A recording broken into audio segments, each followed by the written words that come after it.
This audio reading is from the book John Ploughman's Talk, Plain Advice for Plain People by Charles Spurgeon. Our selected reading is Chapter 6, on gossips. In Walton Church in our county there is a brink, or scold's bridle, which was used in years gone by to keep women's tongues from troubling their husbands and their neighbours. They did queer things in those good old times. Was this bridle a proof of what our parson calls the wisdom of our ancestors, or was it a bit of needless cruelty? "It is nothing, only a woman drowning," is a wicked and spiteful old saying which, like the bridle, came out of the common notion that women do a world of mischief with their tongues. Is it so or not? John Ploughman will leave somebody else to answer, for he admits that he cannot keep a secret himself and likes a dish of chat as well as anybody. Only John does not care for cracking people's characters and hates the slander which is so sweet as some people's teeth. John puts the question to wiser men than himself. Are women much worse than men in this business? They say that silence is a fine jewel for a woman, but it is very little worn. Is it so? Is it true that a woman only conceals what she does not know? Are women's tongues like lambs' tails always wagging? They say foxes are all tail and women all tongue. Is this false or not? Was that old prayer a needful one from big guns and women's tongues deliver us? John has a right good and quiet wife of his own, whose voice is so sweet that he cannot hear it too often, and therefore is not a fair judge.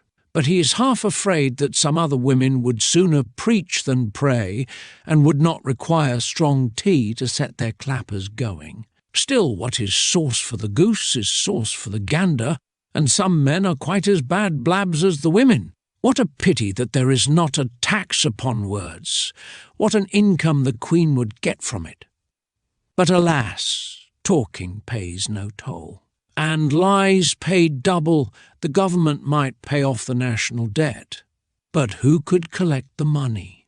Common fame is a common liar. Hearsay is half lies. A tale never loses in the telling. As a snowball grows by rolling, so does a story. They who talk much lie much. If men only said what was true, what a peaceable world we should see. Silence seldom makes mischief, but talking is a plague to the parish. Silence is wisdom, by this rule. Wise men and wise women are scarce. Still waters are the deepest, but the shallowest brooks brawl the most. This shows how plentiful fools must be. An open mouth shows an empty head. If the chest had gold or silver in it, it would not always stand wide open.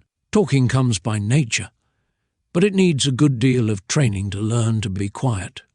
Yet regard for truth should put a bit into every honest man's mouth and a bridle upon every good woman's tongue. If we must talk, at least let us be free from slander, but let us not blister our tongues with backbiting. Slander may be sport to talebearers, but it is death to those whom they abuse. We can commit murder with the tongue as well as with the hand. The worst evil you can do a man is to injure his character. As the Quaker said to his dog, "I'll not beat thee, nor abuse thee, but I'll give thee an ill name." All are not thieves that dogs bark at, but they are generally treated as if they were. The world for the most part believes that where there is smoke there is fire, and what everybody says must be true. Let us then be careful that we do not hurt our neighbour in so tender a point as his character, for it is hard to get dirt off if it is once thrown on. And when a man is once in people's bad books, he is hardly ever quite out of them.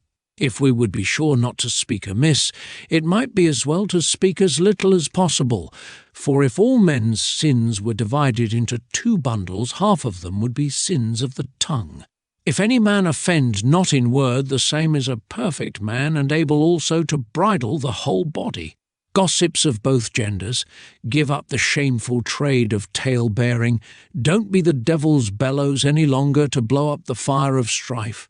Quit setting people by the ears. If you do not cut a bit off your tongues, at least season them with the salt of grace. Praise God more and blame neighbours less. Any goose can cackle, any fly can find out a sore place, any empty barrel can give forth sound, and briar can tear a man's flesh. The flies will not go down your throat if you keep your mouth shut, and no evil speaking will come out either. Think much, but say little. Be quick at work and slow at talk, and above all ask the great Lord to set a watch over your lips. This concludes chapter 6. Thank you for listening.